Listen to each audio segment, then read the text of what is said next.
अस्सलाम वालेकुम friend, this is Hayat from Hayat FX academy. और आज की हमारी फोर्थ क्लास है। ठीक है, आज की फोर्थ क्लास के अंदर हम स्टडी करेंगे कि टाइम फ्रेम क्या है, फॉरेक्स मार्केट के अंदर टाइम फ्रेम क्या होता है। इसके अलावा व्हाट इज़ स्प्रेड, इसके बारे में हम बात करेंगे। और इसके अलावा पेप्स को भी हम डिस्कस करेंगे। ठीक है, तो सबसे पहले स्टार्ट करते हैं टाइम फ्रेम की। ठीक है, तो टाइम फ्रेम जो है फॉरेक्स मार्केट के अंदर, a time frame is a forex trading can refer to any designated unit of time in which trading take place. जिस टाइम फ्रेम में आप ट्रेड करते हैं उसको ही टाइम फ्रेम बोलते हैं। ठीक है, जिस टाइम में आप ट्रेड करते हैं। फॉर एग्जांपल फॉरेक्स मार्केट के अंदर अगर आप MT4 को यूज़ करके आप टाइम फ्रेम को चेक कर ले तो यहाँ पर 1 मिनट से लेके ईयरली ये आपको टाइम जो है मिल जाएगा। ठीक है, ईयरली।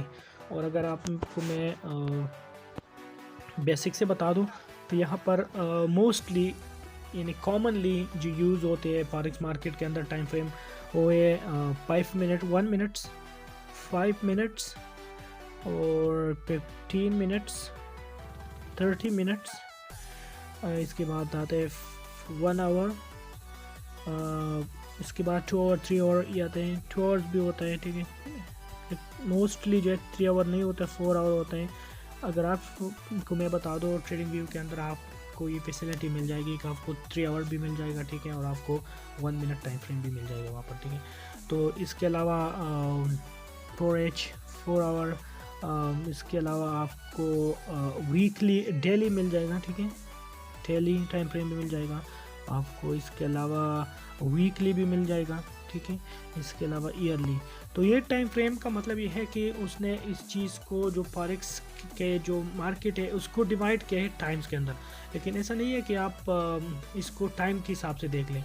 आप इसके अंदर जो फ्रेम होता है, टाइम को फ्रेम किया गया है। ठीक है, आप किसी भी टाइम फ्रेम के अंदर जा सकते हो, आप किसी भी टाइम फ्रेम के अंदर अपने ट्रेड को एग्जीक्यूट कर सकते हैं। एक्चुअली ये एक इजी वे है कि आप किस तरह मार्केट है स्प्रेड के हवाले से। तो स्प्रेड क्या होता है फॉरेक्स मार्केट के अंदर? तो स्प्रेड असल में क्या होता है कि फॉर एग्जांपल अगर आपने डॉलर एक्सचेंज करने या रियाल है, कुछ भी है, आपने फॉर एग्जांपल $1 का जो प्राइस है वो मैं से फॉर एग्जांपल बता रहा हूँ कि वो है आपने सेल किया 170 पे $1। ठीक है, और आपने मतलब आपने उसको सेल किया एक एक्सचेंजर को।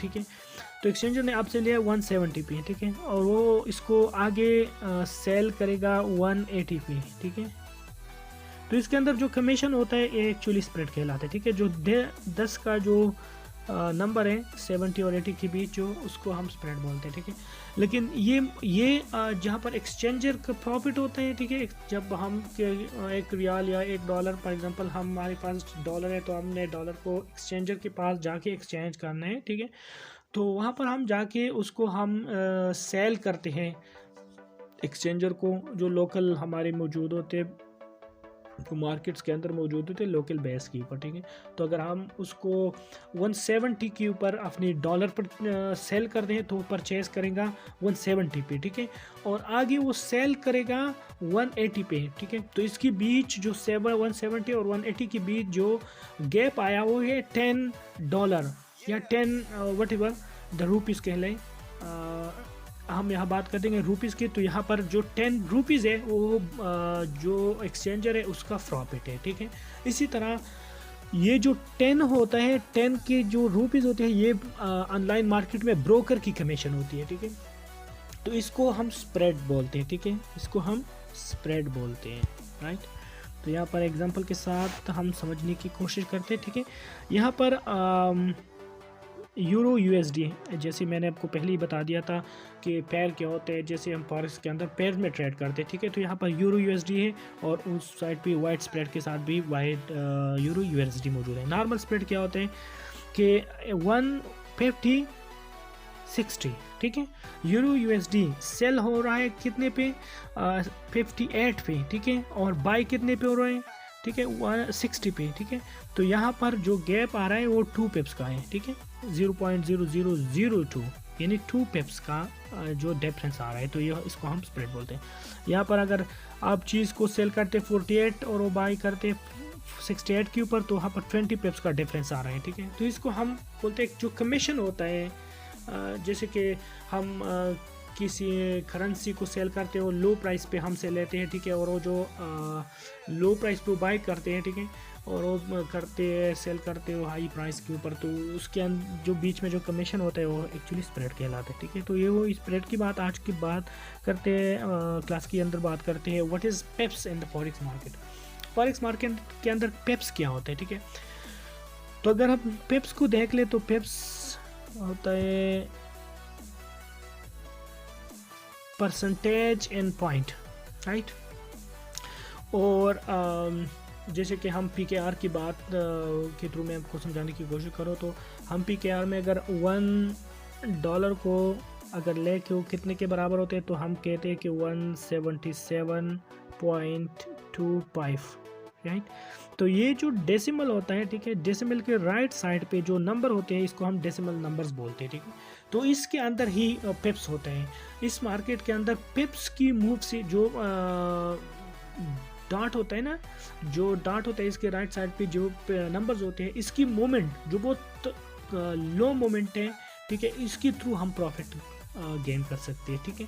तो यहाँ पर चलते हैं यहाँ पर, ठीक है। तो यहाँ देखते GPB USD, ठीक है। तो यहाँ पर आप देख सकते हैं 1.35, इसको आप देख लें 35361, और यहाँ पर जो USD है 1.35371 है, ठीक है। तो इसके अंदर 4 जो डेसिमल नंबर होता है, ठीक है, यहाँ पर 6 है और यहाँ पर 7 है, तो इसके बीच जो डिफरेंस होता है उसको हम पिप्स बोलते हैं, ठीक है। अगर मार्केट 1.35361 से लेके 1.35 से 371 के गैप में चला जाता है, तो यहाँ पर हम बोलते हैं कि 1 पिप्स मूव कर गई मार्केट, ठीक है। ये 6 जो है यहाँ पर जो 6 लिखा है, ये अगर 7 हो जाता है तो 1 पिप्स मूव, ठीक है। 6 और 7 आप कैलकुलेट कर ले। यहाँ पर अगर 6 जो है वो यहाँ पर ये जो 7 है वो 9 पे पहुँच जाता है, तो हम इसको बोलते हैं कि 3 पिप्स मूव हुई मार्केट, ठीक है।